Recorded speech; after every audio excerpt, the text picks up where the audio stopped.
নিজেকে ধাপে ধাপে যেভাবে পরিবর্তন করবেন, সর্বপ্রথম নিজের নিয়ত ঠিক রাখবেন।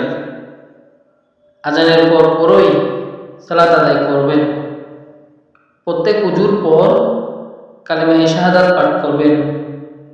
ধীরে ধীরে নামাজ আদায় করবেন এবং নামাজের পর জিকির করবেন।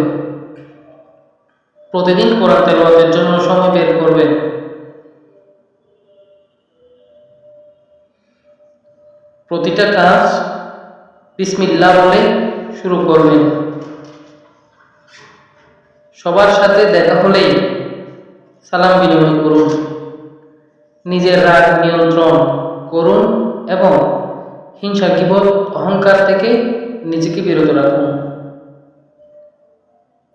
নিজের চক্ষু হেফাজত করুন।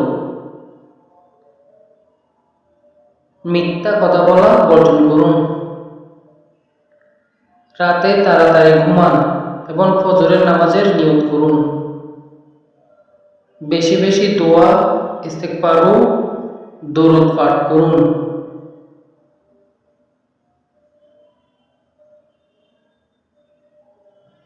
আপনার বন্ধুদের দিনের দাওয়াত দিন।